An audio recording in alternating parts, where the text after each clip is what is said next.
සුබ දවසක් වේවා කියලා ප්‍රාර්ථනා කරනවා සියලු දෙනාටම. අද මම කතා කරන්න බලාපොරොත්තු වෙන්නේ ඔබ මේ මනුෂ්‍ය උප්පත්තියට පෙර ඔබ කොහිද සිටියේ? ඒ කියන්නේ ඔබේ පෙර භවය සහ මේ මනුෂ්‍ය උප්පත්තියෙන් පසුව ඔබ කුමන උපතක් කරා යයිද කියන එක සම්බන්ධව ඔබ තුලින්ම ඔබට විශ්ලේෂණාත්මකව තීරණය කරගත හැකි ආකාරයත් අධ්‍යාත්මික ඇසකින් මාය ප්‍රත්‍යක්ෂ වශයෙන් දැන දැක තිබෙන ආකාරයත් උපයෝගී කරගෙන ඔබට යම් මඟ පෙන්වීමක් ලබා දීමට තමයි මම උත්සාහ කරන්නේ. බොහෝ දෙනා දන්නවා වෙන්න පුළුවන්, නොදන්නවා වෙන්නත් පුළුවන්. ඔබ අප මේ සියලු දෙනාම සිටින්නේ කලි යුගයේ. ඒ වගේම කලි යුගයේ අවසාන භාගයේ. පෙර වීඩියෝවේ මා සඳහන් කරා මේ මනුෂ්‍ය උප්පත්තියේ සිටියත් මේ සිටින මනුෂ්‍යයන්ගෙන් අතිවිශාල ප්‍රමාණයක්, ඒ කියන්නේ 99.9% තරම් ප්‍රමාණයක් සැලකුවොත් ඒ සියලුම දෙනා අවතාරී ස්වරූපයන් බව. එය මා පළමු වීඩියෝවේ පැහැදිලි කිරීම සිදු කළා.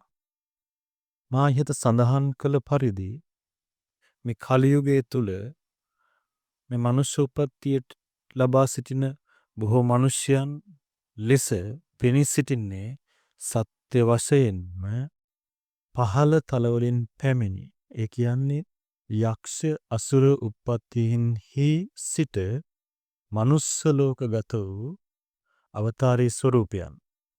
ඒ වගේම ඊතා අල්ප මාත්‍රික ප්‍රමාණයක් මනුෂ්‍ය උප්පත්තිය ලබා සිටිනවා. දිව්‍ය තල, ඍෂි තල වැනි තලයන් වල සිට මනුෂ්‍ය උප්පත්තිය කරා පැමිණි ප්‍රමාණයකුත් මේ කාලය තුල සිටිනවා.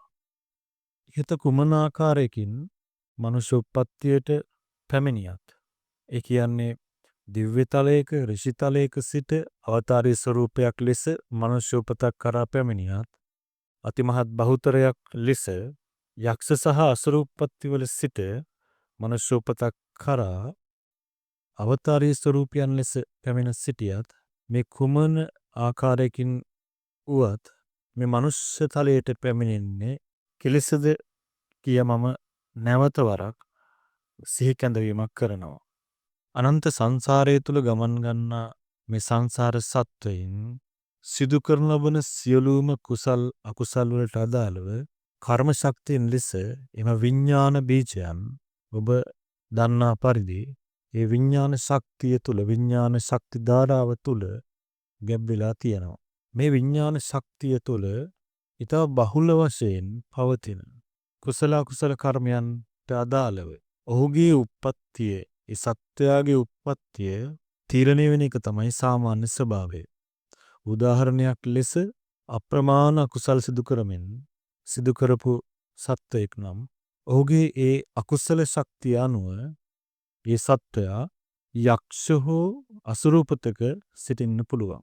ඒ වගේම අප්‍රමාණ කුසල් වඩමින්, පින්දහම් කරමින්, කුසල් වඩමින්, බණ භාවනාදිය සිදු කරමින් සිත දියුණු කර උත්තරීතර සත්වයින් දිව්‍ය, බ්‍රහ්ම, ඍෂි වැනි තලවල උප්පත්තිය ලබා සිටින්න පුළුවන්. ඉහත කුමන තලයක සත්වයෙක් සිටියත් එම සත්වයා තුල, ඒ කියන්නේ එම විඥාන ධාරාව තුල 31 භූමි තලයේ තුලම විපාක දෙන්න පුළුවන් කර්ම ශක්තිය ඒ විඥාන ධාරාව තුල ගැබ් වෙලා තියෙනවා. නමුත් එම මොහොතේ එම සත්වයා සිටින තලය අනුව, ඔහුගේ කුසල ශක්තිය හෝ අකුසල ශක්තිය අනුව ඔහු සිටින්නේ බහුල වශයෙන් විපාක දිය හැකි කර්මයන්ට අදාළව ඔහුගේ උප්පත්තිය සැකසුණු තලය තුල. ඒ වගේම මම පෙර සඳහන් කරා මේ ගෙවමින් පවතින්නේ කලි යුගය. කලි යුගයේදී මනුෂ්‍ය තලය ඉතා විශාල ලෙස පිරිහිලා. ඇත්තටම මනුෂ්‍ය තලය විතරක් නෙමෙයි, දිව්‍ය තල පවා විශාල ලෙස පිරිහීමකට ලක් වෙලා තියෙනවා. නමුත් ඔබට ගෝචර වන්නේ සහ ඔබට දැකීමට හැකියාවක් පවතින්නේ ඔබේ දැක්ම තුළ මනුෂ්‍ය තලයේ පවතින පිරිහීම පමණයි.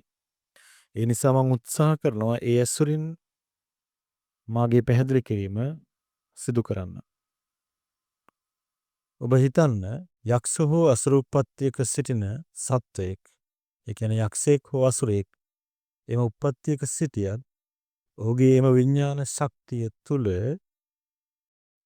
31 භූමි තලයක විපාක දෙන්න පුළුවන් කර්ම පැවතියත් අප්‍රමාණ අකුසල කර්ම බහුලව පවතින නිසා ඔහු යක්ෂ හෝ අසුර උප්පත්තියේ තමයි එම මොහොතේ ගත කරන්නේ.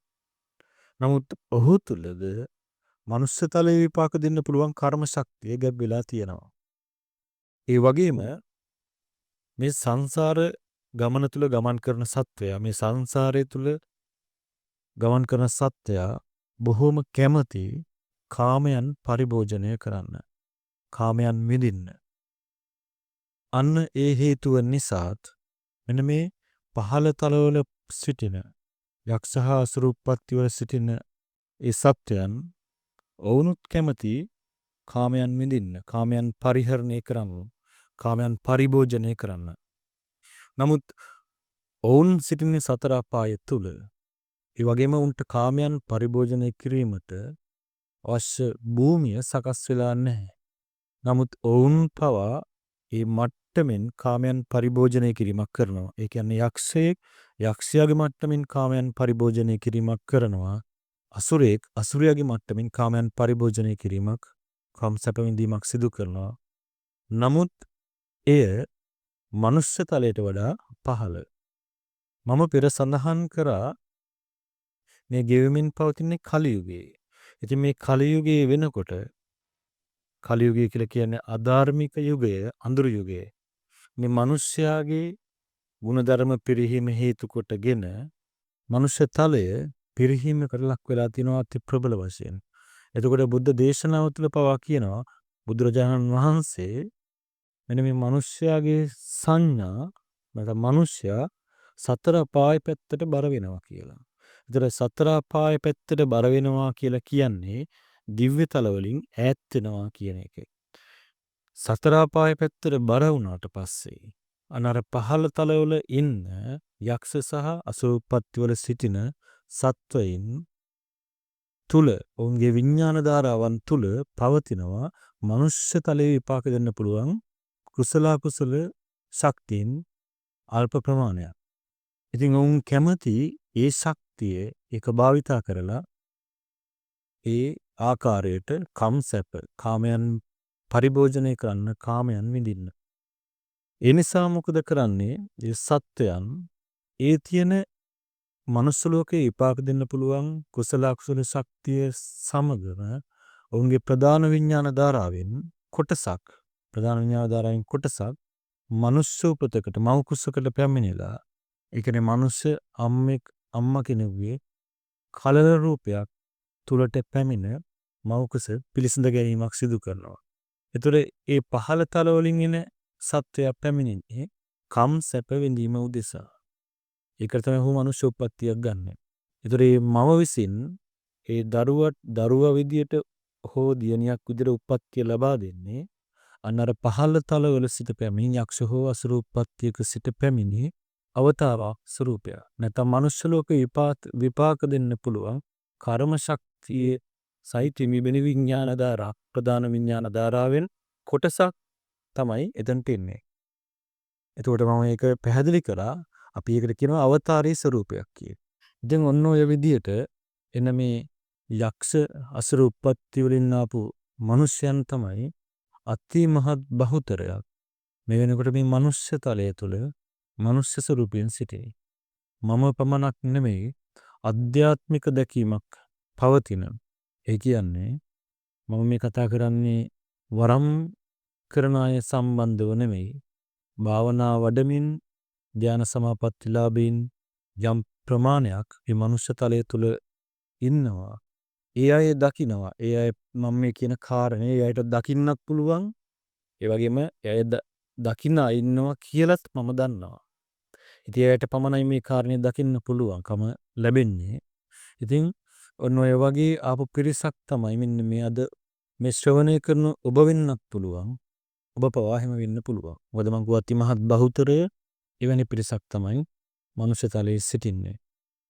මම මේ විදිහට කිව්වා කියලා ඔබ මා සමග ගැටීමක් සිදු කළ වැඩක් නැහැ. මම මේ ඔබට පෙන්වන්නේ මම දකින දැක්ම. ඒ වගේම මේ ලෝකේ මේ මනුෂ්‍ය තලයේ මේ මොහොතේ පවතින ඔබ කැමති වුණත් අකමැති වුණත් ඔබට අවසානයේදී පිළිගන්න වෙන සත්‍ය යථාර්ථයයි. ඒ නිසා මාත් එක්ක ගැටීමක් ඇති කරගන්න එපා. මෙතනදී මං කාටවත් ඇඟිල්ල දික් කිරීමක් නෙමෙයි සිදු කරන්නේ. මා අත්දකින ඒ අවබෝධය ඔබට ලබා දීලා ඔබට මඟ පෙන්වීමක් කරලා ඉන්න ඔබට ඉදිරියට යන්න අවස්ථාවක් ලබා දෙන්නයි මට අවශ්‍ය වෙන්නේ. ඉතින් ඒ කිව්වා වගේ දිව්‍ය තල වලින් ආපු පිරිසකුත් ඊට අල්ප මාත්‍රික පිරිසකුත් ඒ ආකාරයටම ඉහත ආකාරයටම මනුෂ්‍ය තලයේ විපාක දෙන්න පුළුවන් කර්ම ශක්තියේ අරගෙන මනුෂ්‍ය තලයට ආපු පිරිසකුත් ඉන්නවා. මම ඉහත කිව්ව කරුණ ඔබට උදාහරණයක් ඇසුරින් පැහැදිලි කරන්නම්. මොකද මම පෙර සඳහන් කරා සංසාරයේ ගමන් කරන සත්වයා නිරන්තරයෙන් සොයන්නේ කාමයන්. මේ මනුෂ්‍ය තලය කියලා කියන්නේ කාම ලෝකයක්. මේකේ තියෙන මනුෂ්‍ය කාමය.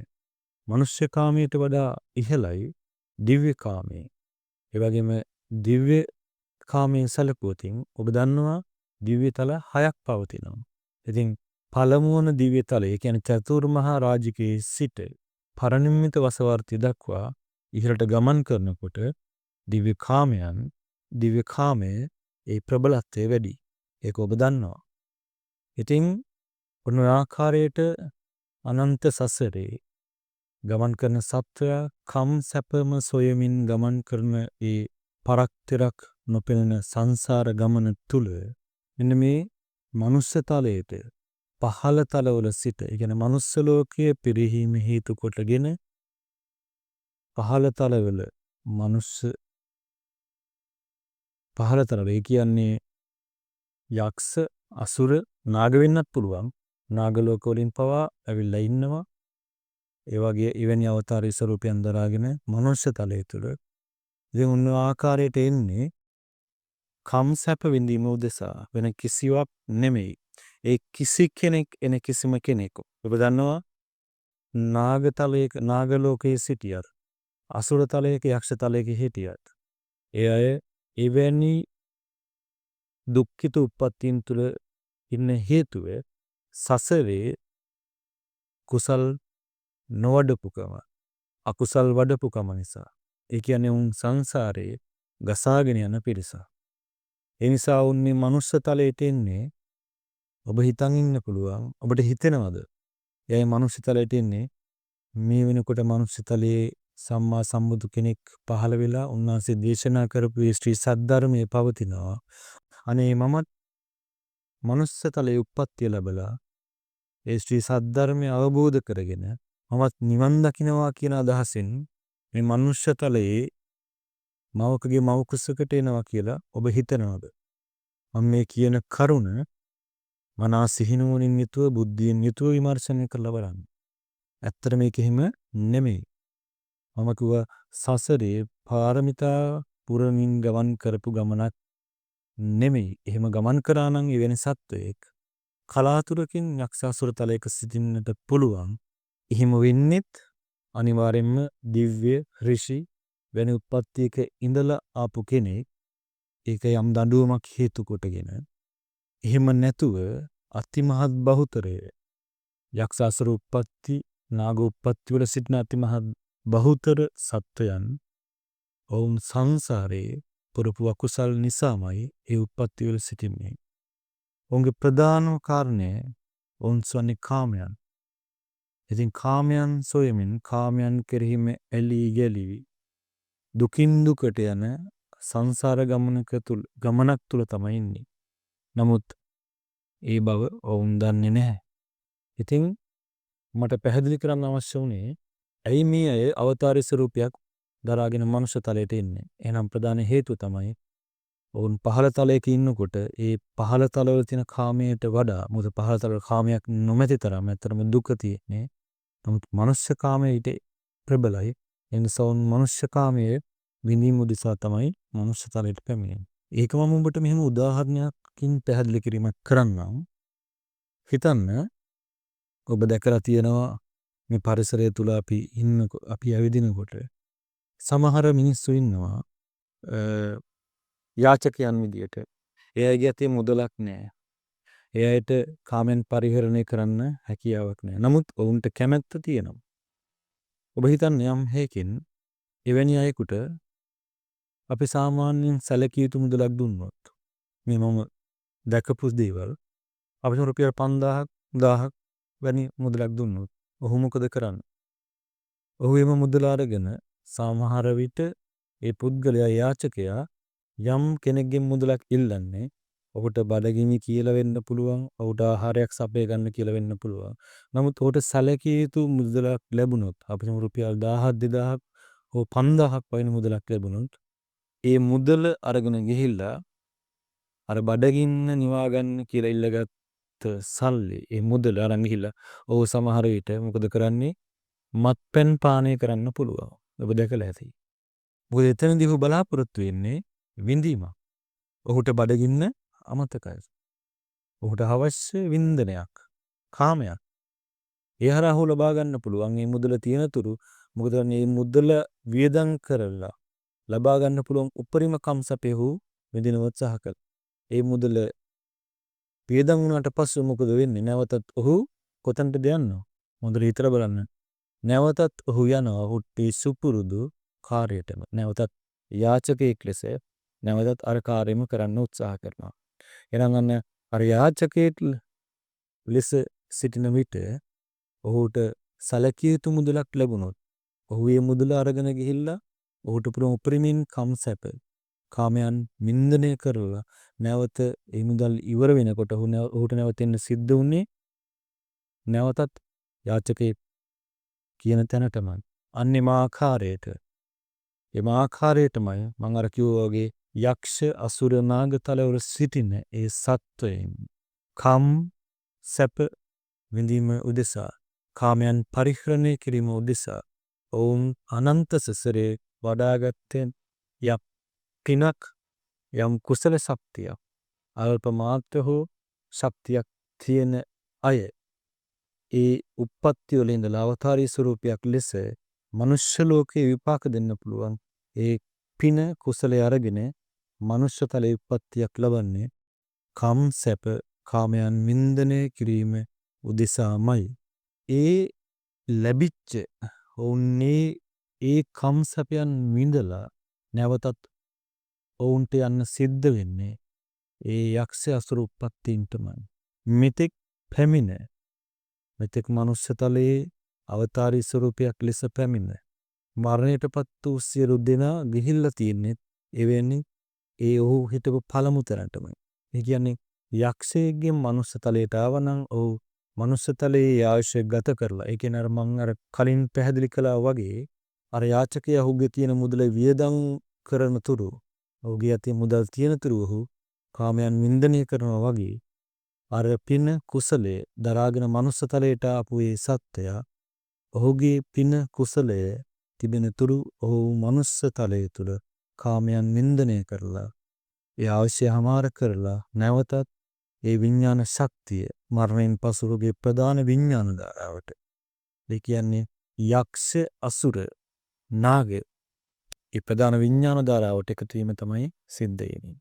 එතකොට හිතන්න එතන ඒ ප්‍රධාන විඥාන ධාරාවට එකතු වුණා කියලා කියන්නේ මරණයෙන් මතු ඔහුගේ තිබුණු කුසල ශක්තියත් ඔහු දැන් පරිභෝජනය කරලා හමාරයි. ඒ කියන්නේ ඔහුගේ ඊජාව නැවතම වෙන්නේ කොහෙද?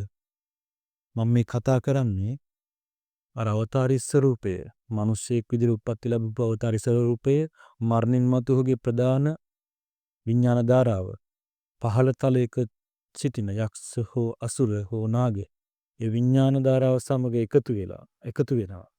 ඒකතු වීමෙන් පසුව ඔහුගේ කුසල ශක්තිය එම තලය තුල වුණත් ගොඩක් අඩුයි. මොකද ඒ තලයේ ඉන්න ඔවුන් සිදු කරන්නේත් අකුසල්මයි. ඒ වගේම අවතාරි ස්වරූපේ ඇවිල්ලා කරෙත් ඔවුන්ගේ ඒ විඥාන ධාරාව තිබුණු කුසල ශක්තිය පින පරිභෝජනය කර එකමයි. කාමයන් වින්දනය කිරීම උදෙසා. ඒක අවසන් වෙලා තමයි දැන් ඒ අවතාරි ස්වරූපෙන් නැවත ප්‍රධාන විඥාන ධාරාවට එකතු වීම සිද්ධ වෙන්නේ. එනම් ඊගව නවතන වෙන්නේ සියලුම දෙනාගේ ඊටත් වඩා පහළට යනවා. ඒ කියන අති මහත් බහුතරය අවසානයේ ගමන් කරන්නේ නිරයට.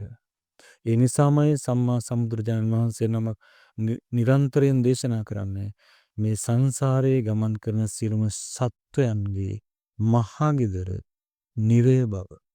ඒකට හේතුව තමයි අනවබෝධයෙන් කාමයන් විඳීම උදෙසා සියලුම සත්වයන් රාග ද්වේෂ මෝහ කියන මෙන්න මේ ක්ලේශ මූලයන් හේතු කොටගෙන කාමයන් වින්දනය කිරීම උදෙසාමයි මේ සියලුම සත්වයන් විවිධ උප්පත්ති ලැබමින් අනන්ත සංසාරය තුල ගමන් කිරීම සිද්ධ වෙන්නේ. ඉතින් මෙන්න මේ කලයුගයේ මේ වෙනකොට පවතින යථාර්ථය ඉදිරියට සිදුවින් පවතින සත්‍ය තමයි මම ප්‍රකාශ කරේ මගේ අධ්‍යාත්මික අවබෝධය තුළින් මාගේ දැක්ම තුළින්. මම මේ කියන දේවල් අහලා කිසි කෙනෙක් ගැටෙන්න එපා. මම කාටවත් චෝදනා කිරීමක් හෝ කිසි කෙනෙක් මම කෙරෙහි පහදින්න අවශ්‍ය නැහැ. මොකද මම මේ කියන කාරණය මම දන්නවා. මම කිව්වා පහළ තලවල ඉන්න අය තමයි 99.9ක් මේ මනුෂ්‍ය තලය තුල ඉන්නේ. ඉතින් ඒ අයගේ ස්වභාවයම තමයි අතිමහත් බහුතරය ගැටෙන්න පුළුවන්. පිළිනොගන්න පුළුවන්. නමුත් මම මේ කතා කරන්නේ ඒ අයට නෙමෙයි. ඒ අයටද අවස්ථාවක් තියෙනවා. මොකද මම සාමාන්‍යයෙන් දකින ස්වභාවයක් තියෙනවා. මේ සසර ගමන් කරන සත්වයන් අපේ තුමද මිනිස්සෙක් විදිහට මම දකිනවා. ආලෝකයෙන් ආලෝකයට යන පිරිසක් ඉන්නවා. ආලෝකයෙන් අඳුරට යන පිරිසක් ඉන්නවා. අඳුරෙන් ආලෝකයට එන පිරිසක් ඉන්නවා. අඳුරෙන් අඳුරට යන පිරිසක් ඉන්නවා. ඉතින් මම මේ කතා කරන්නේ ආලෝකයෙන් ආලෝකයට යන පිරිසටත් අඳුරෙන් ආලෝකයට එන්න උත්සාහ කරන පිරිසටත් විතරයි. මොකද මම කාණ්ඩ 4කට බෙදුවට මම ඊටා පැහැදිලිවම දන්නවා සහය අවබෝධය මට තියෙනවා. ආලෝකයෙන් අඳුරට යන පිරිසත් අඳුරෙන් අඳුරට යන පිරිසත් ඊටා විශාලයි. බහුතරය ඉන්නේ ගොඩ. ඒ නිසා මේ දේවල් කෙරෙහි ගැටෙන්න පුළුවන්. ඔබට මේ දේවල් ගැලපෙන්නේ නැත්නම් ඔබ මේ දේවල් ශ්‍රවණය නොකර අතහරින්න පුළුවන්. ඒක කිසි ගැටලුවක් නෑ. මම මේ කතා කරන්නේ සුළුතරයකට. මේ සංසාරේ භයානකකම දැකලාමයි මම මේ කියන්නේ. ඔබට ඒ සුළුතර පිරිසකට මම මේ පණිවිඩයක් දෙන්නේ. එයා ඒක තීරුම් ගනීවි. අනිත් අයට නෙමෙයි මේක දෙන්නේ. ඒ නිසා මාත් එක්ක කිසි ගැටුමක් ඇති කරගන්න එපා. මම මේ දේවල් කියන්නේ මේ දේවල් ප්‍රත්‍යක්ෂ වශයෙන්ම දැන දැකමයි. ඒක මම පැහැදිලිවම කියනවා. මොකද ඔබ මිනිස්සෙක් විදිහට ඔබ ඉදිරියේ මිනිස්යන් සහ ඔබට පේන තිරිසන් අපාය දකින්නවා වගේ අධ්‍යාත්මයේ දිනු කරපු උසස් මනසකින් යුක්ත පුද්ගලයන්ට මිනිස්යන් තිරිසන් සත්වයන් පේනවා සේම පහළ තලවල සත්වයන් සහ ඉහළ තලවල සත්වයන් යන දෙගොල්ලම ඔහුට නිරීක්ෂණය කරන්න පුළුවන්, ඔහුට දකින්න පුළුවන් නිරන්තරයෙන්. ඔහුට ඒක සාමාන්‍ය ස්වභාවයක්. ඒ නිසා නැවතත් මම කියනවා මම මේ කියන කරුණු කෙරෙහි ගැටීමක් ඇති කරගන්න එපා. මං හිතනවා මේ ඔස්සේ ඔබ සිදු කළ යුත්තේ ඔබ මේ සිටින අවදානම හඳුනාගෙන නිදහස් වීමට උත්සාහ කිරීමයි. ඒ වගේම තවත් දෙයක් මට පවසන්න ඕන. බොහෝ අය කියනවා, බොහෝ අය දන්නවා මාත් එක්ක සමහර අවස්ථාවලදී වාචිකව ගැටීම් පවා සහ මානසිකව ගැටීම් ඇති වෙන්න පුළුවන්, ඇති වෙලා තියෙනවා. ලෞතර බුදු කෙනෙක් විසින් දේශනා කරපු ශ්‍රී සද්ධර්මයේ තියෙද්දී අපි මොකටද වෙන වෙන දේවල් පස්සේ යන්නේ? පැහැදිලිව මම කියනවා ඒ සත්‍යයක්. හොඳින් මතක තියාගන්න සම්මා සම්බුදුරජාණන් වහන්සේ නමක්, ලෞතර බුදුරජාණන් වහන්සේ නමක් උන්වහන්සේගේ ධර්මය දේශනා කරන්නේ අනන්ත සංසාරයේ උන්වහන්සේ පිටුපසින් පිරුම් පුරාගෙන ශ්‍රාවක බෝධියෙන් බුද්ධත්වය ලබන්න පෙරම් පුරාගෙන ආපු පිරිසටයි උන්වහන්සේ සම්මා සම්බුද්ධත්වයට පත් වෙලා ධර්මයේ දේශනා කරන්නේ. එහෙම නැතුව සරලව ඔබට පැහැදිලි කරොත් ලෞතර ගෞතම තථාගත සම්මා සම්බුදුරජාණන් වහන්සේ ධර්මයේ දේශනා කරේ උන්වහන්සේ පිටුපසින් අනන්ත සංසාරේ පෙරම් පුරාගෙන ශ්‍රාවක බෝධියෙන් අරිහත් ඵලය ලැබලා නිවන් දකින්නට ආපු පිරිසටම පමණමයි උන්වහන්සේ නිවන් මඟ දේශනා කරේ. ඒ වගේම අනිකුත් සත්වයින්ට මහා කරුණාවෙන් එම ශාසනය තුල පිහිට ලබන්නට බැරි වුණත් මතු ශාසනයක නිවන් අවබෝධ කරගන්න එයටත් මඟ පෙන්වීමක් උන්වහන්සේ සිදු කරා. එහෙම නැතුව තථාගතයන් වහන්සේ ඒ ධර්මයේ දේශනා කරේ අනාගතයේ සිටින මිනිසුන්ට නිවන් දැකීම උදෙසා නෙමෙයි. මොකද ඒක එහෙම කරන්න බැරි කාරණයක්. නමුත් බොහෝ පිරිසක් සිතා සිටිනවා ධර්මීය තියනවා. අපිට වෙන කිසි දෙයක් ඕනේ නැහැ. අපි මේ ජීවිතේම නිවන් දකින්න උත්සාහ කරන්න ඕන කියලා. ඒකේ කිසි වැරදක් නැහැ. උත්සාහ කළ යුතුයි. නමුත් ඒක කරන්න පුළුවන්ද බැරිද කියන එක තමයි ප්‍රශ්නේ. මොකද උත්සාහ කරනවා කියලා මොනවා හරි දෙයක් කළ වැඩක් නැහැ. ඒ නිසා ඒ පිරිස මාත් එක්ක ගැටීමක් ඇති කරගන්න එපා. බොහොම කරුණාවෙන් ඉල්ලනවා. මොකද මම මේ කරන්නේ දැනුවත් කිරීමක් විතරයි. කැමති කෙනෙක් පිළිගන්න පුළුවන්, අකමැති කෙනෙක් ප්‍රතික්ෂේප කරන්න පුළුවන්. කිසි කෙනෙකුට ඇඟිල්ල දික් කිරීමක් කරන්නේ නැති නිසා කරුණාවෙන් ඉල්ලනවා. මා සමග ගැටීමක් ඇති කරගන්න එපා. මට මෙතනදී ප්‍රධාන වශයෙන් පෙන්වන්න උවමනාව තිබුණේ මිනිස්සෙක් විදියට ඔබ මේ මොහොතේ මනුෂ්‍ය තලයේ සිටියත් එහෙනම් ඔබේ පෙර භවය වෙන්නේ ඔබ මෙතනට එීමට පෙර ඔබේ ප්‍රධාන විඥාන ධාරාව පවතින තලය එනම් උත්පත්තිය. ඔබ පෙර භවයේ ඔබේ පෙර භවයේ වෙන්නේ ඒක. ඒ කියන්නේ ඔබ පහළ තලයකින් නම් ආවේ අවතාරි ස්වරූපයක් විදිහට ඔබේ පෙර භවය යක්ෂ අසුර හෝ නාග වෙන්න නාග උත්පත්තියක් වෙනවා. එහෙනම් ඔබ මෙතනින් අර මං ඉහත පැහැදිලි කර ආකාරයට මනුස්ස තලයේ විපාක දෙන්න පුළුවන් කුසල ශක්තිය පින අරගෙන ඇවිල්ලා ඒ පින කාමයන් පරිභෝජනය කිරීම උදෙසා ඔබ භාවිතා කරලා ඒ අවසන් වුණයින් පසු ඔබට නැවත යන්න වෙන්නේ. ඒ කියන්නේ මෙතනින් පසු භවයේ ඔබට නැවත යන්න වෙන්නේ ඒ පහළ තලයේ ඒ ප්‍රධාන විඥාන ධාරාවටම එකතු වෙන්නේ. හැබැයි ඒ එකතු වෙනකොට එතන තියෙනවා එතනත් අවදානමක්. මොකද පෙර තිබූ කුසල ශක්තිය ඔබ පරිභෝජනය කරලා රැස් කිරීමක් කරලා නැහැ. කුසල් වඩලා නැහැ, පින් කරලා නැහැ. පරිභෝජනයක් විතරයි. ඒ කියන්නේ ඔබේ පින ගෙවීමක් වෙනවා. කුසල වෙනුවට අකුසල් වලලා තියෙන නිසා ඔබ තව තවත් පහළට බර වෙනවා. එහෙනම් ඔබ අවසානයේ නතර වෙන්නේ මහගෙදර. ඒ කියන්නේ නිරේ. මතු අනාගතේ නුදුරු අනාගතේ සිදුවීමට නියමිත අති දැවැන්ත අනතුරක සේයාවක් තමයි ඔබට මේ ඇහෙන්නේ. ඒ මම දකින දෙයක්. ප්‍රත්‍යක්ෂ වශයෙන්ම දැන දැකමයි කියන්නේ. මම මේ කියන එක පින් තියෙන අයට එයාට දැනෙනවා. අනිත් අය මාත් එක්ක ගැටෙන්න පුළුවන්. නමුත් ඉල්ලීමක් කරනවා ගැටෙන්න එපා. ඔබ ප්‍රතික්ෂේප කරන්න. ඔබ පිළිගන්නේ නැත්නම් ඒ දේ ඔබ නිශ්ශබ්ද වෙන්න. අවශ්‍යය අරගන්න. ඉතින් ඕක තමයි මම මෙතනදී කියන්න බලාපොරොත්තු වුණේ. මම කරුණාවෙන් ඉල්ලා සිටිනවා. විශේෂයෙන් ආලෝකයෙන් ආලෝකයට යන අය හරියාකාරයෙන් තමන්ගේ කුසල ශක්තිය දැන දැක ගමන ඉදිරියට යන්න සහ අඳුරෙන් ආලෝකයට පැමිණීමට කැමති අය මේ සසර දුකින් නිදහස් වෙන්න කැමති අය වහ උත්සාහ කරන්න. ඔබ මේ ඉන්න අවදානම තීරුම් ගන්න. ඒක තමයි මම කරන ඉල්ලීම.